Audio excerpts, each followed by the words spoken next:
Thank you, Christian, for joining Talk Wrestling today. I've been a long time fan of yours. I'm sure you hear that all the time, but great to Appreciate it. great to finally get the chance to talk to you. So we were just talking before we got going here, but for you and your routine at the moment, how are things going? We know you're still doing backstage and whatnot, but how is but you're basically Yeah, full-time dad. yeah. I mean, school teacher now apparently. All, all, yeah. I mean, same thing. Just doing everything from home. Everybody's across the world is in the same situation. So, just have to get through it and try to do what we're asked to do, and hopefully everybody will come up okay on the other side of it, and we'll try to get back to some sort of normal life here at some point, hopefully. Well, in the midst of all of that, of course, you've got Cage Fighter on the horizon, which is dropping in the UK on May 16th with FITE. When I first saw the project, right, just the names attached to it got me kind of excited, even before I really investigated the premise. Chuck Liddell and John Moxley. I was like, all right, well, I'm in. Yeah. As well, and Gina Gershon. Like, talk to me about how you came to be involved in this project. And I know you're the kind of guy responsible for getting Moxley involved too. So just walk us through it. Yeah. So what happened is I had done a small project a couple of years ago up in Canada, and the producer from that knew Shane Putzlocker, who's a producer on the Cage Fighter movie, and he had read the script, and there were some wrestling aspects obviously in it. He said, "Hey, you need to show this to Jay to check out." So they sent it to me and made a couple suggestions, and came on board from that. And yeah, when we read the part of the wrestler making the crossover transition to MMA, obviously want to have a big name attached to that, and just seemed to me when I read it, it screamed John. It just seemed like he was made for this role. And it just happened that when this was being cast, he became a free agent. And, that's kind of like, within a couple of days of him being a free agent, he read it and liked it and came on board. So when also as well, I was speaking to Chuck Liddell last week, and he was saying that he maybe gave his opinions when it came to the MMA aspect of the film and things like that. So it seems like your bases are super well covered with, the people you had involved. Well, I think that's the thing too, right? You want to make sure that both sides of it are represented well and accurately. Or, I mean, obviously there's going to be some, film aspects to it, or, to kind of those sorts of things, but you want it to be as true to life as possible. And I think that it's a very relevant subject to what's going on right now. What we've seen in the last few years, with wrestlers having that intrigue and wanting to go over and test themselves in MMA. Like, you think of Brock Lesnar and Bobby Lashley, obviously CM Punk, recently Jake Hager, crossing over and testing themselves in MMA. And, we've also seen a lot of MMA guys, wanting to come over and obviously with Ronda Rousey coming over as well and doing really well for herself. It's, to me, I've always said it's the same tree, different branches. At the end of the day, it's entertainment. And, I think that, like I said, with Luke Rockhold being attached as well, former UFC champion, and Chuck, you just want to make sure both sides are represented well and as true to life as possible. Well, I think, judging from what I've seen thus far and the premise of the story, it looks really exciting and quite fresh. Like, I don't think there's been a film yet really that's explored the barriers between both worlds. Right. So, in terms of what fans can expect, what would you say to anyone who's considering watching Cage Fighter? Yeah, I mean, well, it's a perfect time right now too, right? And that's also why with FITE TV, it's just a great platform for this movie. With there not being a lot of live shows, and combat, fans, MMA fans, wrestling fans are very similar. A lot of times they're one and the same. Have a thirst for wanting to see this, and like I said, it's a good marriage, I think, of and to me, what was exciting is that the wrestler is not just thrown in there to look like a chump, and to kind of made a fool or a joke of. It's quite the opposite in this movie, so that was exciting for me as well. Yeah, I very much look forward to that. May 16th, for anyone listening or watching this on FITE TV here in the UK.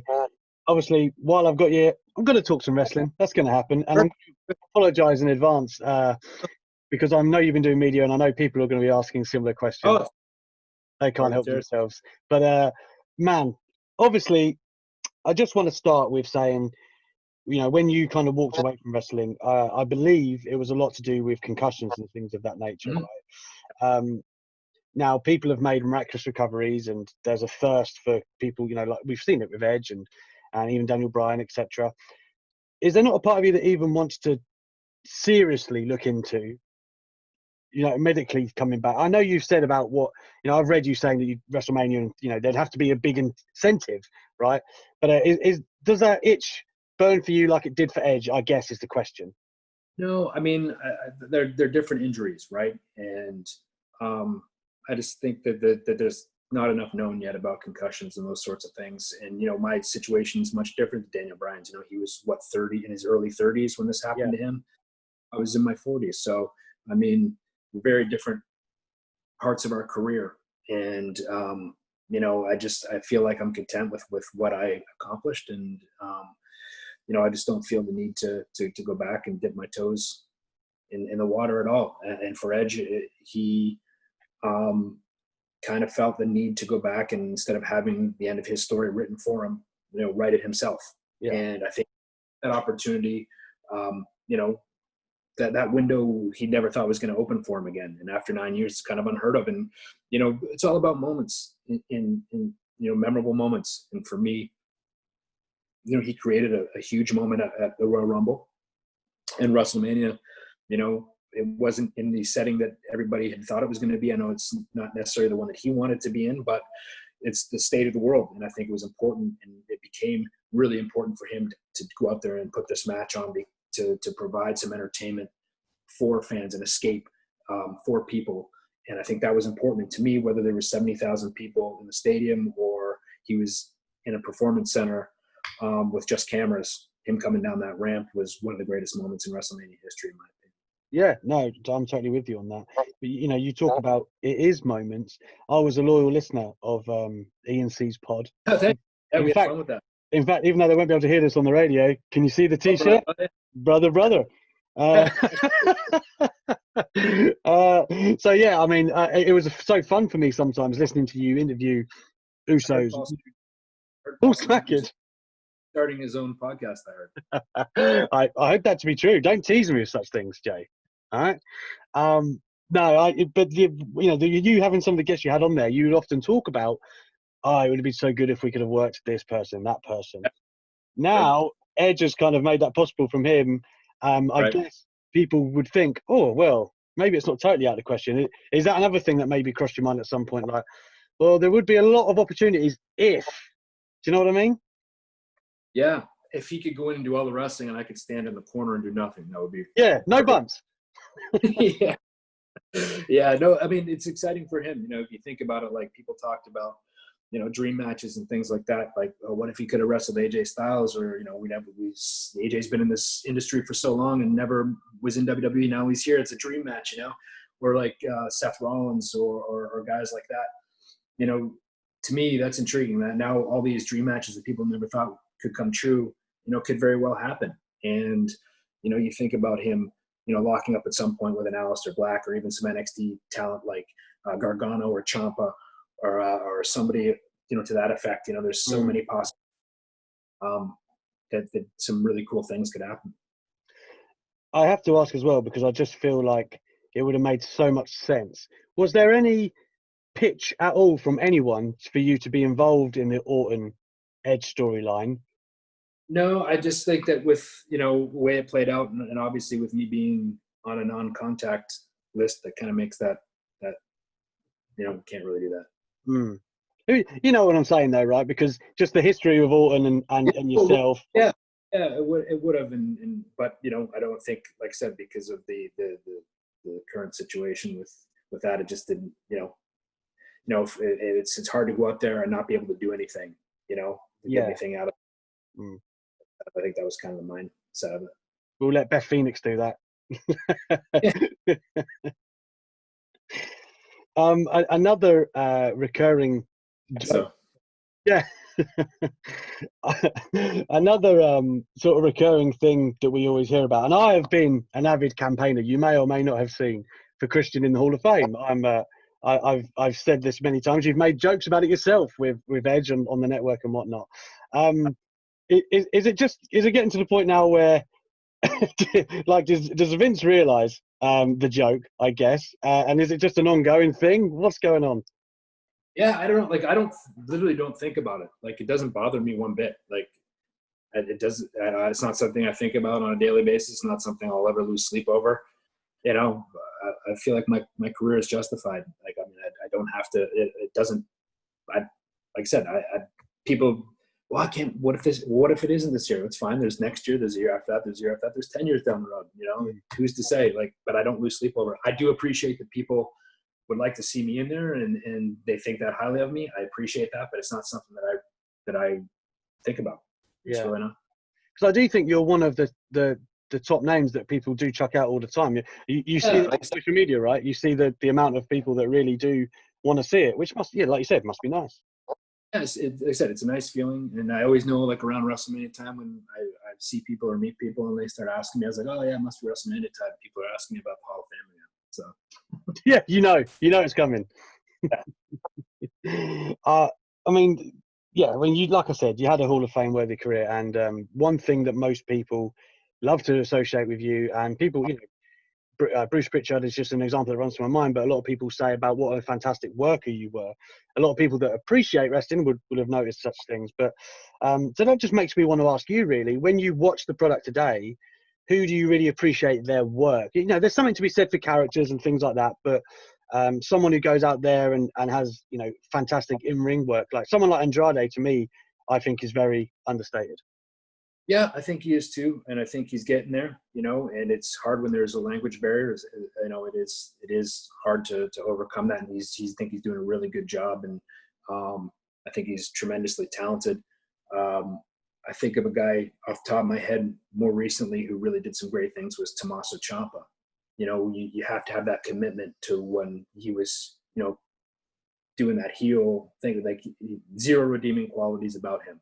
Yeah. Like, even on a lot of times you'll have these guys going out there that are supposed to be heels, and they'll go on social media and be like, oh man, what a great time we had in Green Bay tonight. What a great crowd. And to me, there's a disconnect there, and it's, I think that you have to buy in and you have to believe in what you're doing. And to me, most recently, he did that. And to me, that he had been the most intriguing character I'd seen in a long time. Off the top of my head, also, I'm a big fan of a guy like Aleister Black. I really like the calmness that he has. He always seems composed, and no situation seems to faze him. And I really appreciate that about his work. Yeah. I mean, and even if we can extend that to NXT, I know it's meant to be kind of, or it certainly was in its initial iteration, maybe like a developmental place, but now a lot of polished talents are coming there. We just saw Killer Cross, Karrion Kross, my apologies, debut. Is there any guys down there that you particularly, to your taste, that you enjoy? Because I know there's a wide breadth of talent. But yeah, like I just said, I'm a fan of Ciampa and the things that he does. I like Keith Lee. I don't think there's anybody like Keith Lee. And I think that's what makes him so cool, that he's just a guy that's built like that, shouldn't be able to do the things that he does. And he just, same thing, has his confidence, his swagger about him that I like. I'd never seen Killer Kross or Karrion Kross. I'd never seen him legit had never seen him wrestle before. I guess, the other two, I'd heard about him, but I'd never seen him wrestle. And but after that entrance and everything on NXT, I'm really excited to see what he can do in the ring, because I've heard nothing but good things. Yeah. I just want to touch on as well, just in terms of future plans for yourself. As I mentioned, I was a big fan of the pod. There was a little part of me that thought, I wonder if Christian and maybe Tommy Dreamer or someone might carry on the legacy. Just hear Tommy, Tabby, 20 times an episode. Was there any kind of plans? Yeah, there's a couple things that are obviously, with the state of everything right now, it's kind of put everything on hold a little bit, but there's some stuff. So hopefully, be able to talk about it a little bit more in the not too distant future. Well, I'm glad that you're carrying it on in some way, because it was very entertaining. But that leads me, I guess, to the ENC show on the network. Now that Edge is wrestling again, Is that another one that's kind of on hold until he's not, or what's the deal? Yeah. I mean, it's hard to do when you're immersed in the wrestling part of it. But we both had it. As far as career stuff goes, that was one of the funnest times I ever had doing anything. And, we talked about earlier before about, trying to find new challenges and things that get your creative mind working a little bit when you're not in the ring. That was that, writing and producing and then doing that show, putting it all together was a whole new challenge, but it was a lot of fun. Like, we legit went to work every day. It was a lot of hard work, but we had a smile on our face doing it and just had a lot of fun. So hopefully at some point, and that's a cool thing too with the network, right? With the WWE network, like, things are just on there and they're evergreen. They're just there.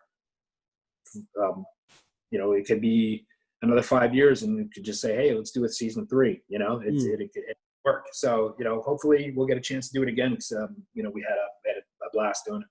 Yeah. Oh, I was a big fan of the show. And I guess that's what I was leaning towards. These are the things you've been doing these past few years post wrestling. Looking at your involvement in Cage Fighter, kind of behind the camera and on front of it, is that an insight into the direction you're looking to go in the future? Yeah, I mean, I just have always wanted to have, kind of different pots, do different things, and with wrestling, it's kind of all consuming, right? Yeah. Like, that with doing everything, it's only one thing, and that's you have to commit to that one thing, to really go to get to where you want to go. And when I stepped away, I said I didn't want to be kind of in that role of just doing one thing. I kind of wanted to have my like I said, my hand in a bunch of different things. So that's kind of what I'm doing now. And yeah, I had fun acting, and it's something I enjoy doing, and it's a fun challenge, and I like doing things that I'm not necessarily as comfortable at as I was wrestling. Because you got to the point where you realize, hey, I'm good at this, and it becomes second nature. And when you step away from that, now you're working to try to get to that level again at something else, and you're working with people that are better than you, and that's kind of the exciting thing for me. Just a couple last wrestling questions before we shoot here. Sure. That are spawning from what you've been doing with Backstage and being involved and stuff. You've been around CM Punk a little bit. It's the easy question here. Do you think he wrestles again?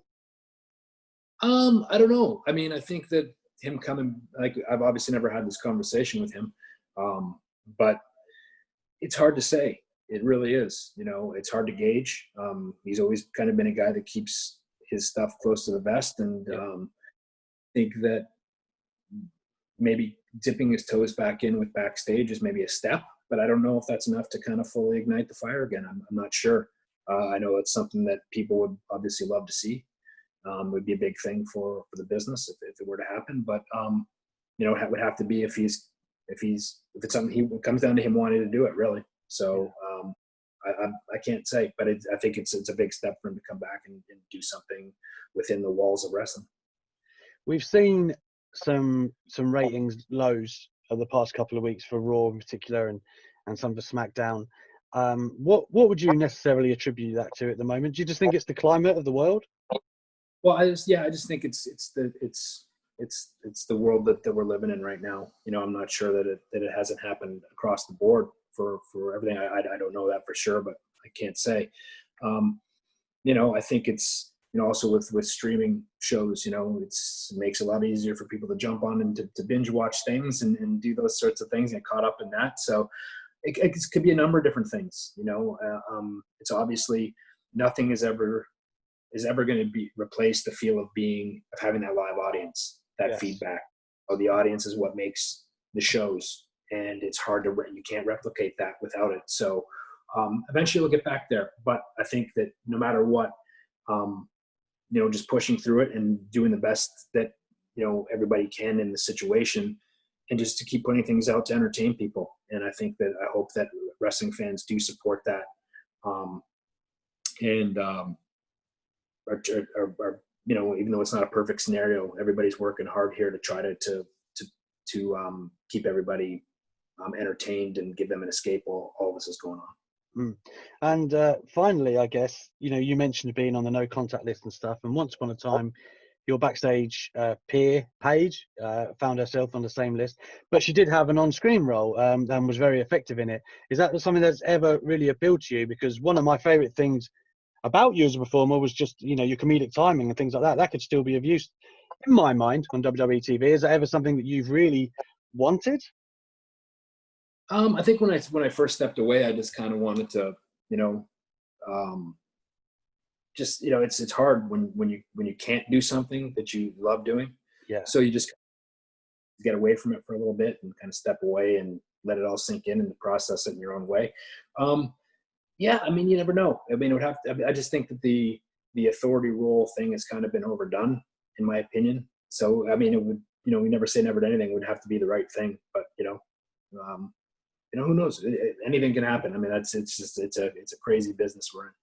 And I guess MVP is kind of a good representation of that right now. Yeah, doing great with it. And that's, you know, another thing, you know, with you never know. Like he came in for a seemingly a one-off MVP.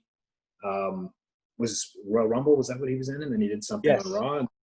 And you know, look, you know, he's a talented guy, and he's passionate about the business, and so it's nice to see him. You know, we get one opportunity to kind of kick that door open. So good for him. Well, selfishly, man, I hope I see you on my wrestling screen sometime in the near future. But either way, just like we discussed, in audio form when the pod relaunches or on TV, I'm glad you're staying busy and producing a lot of stuff for us, man.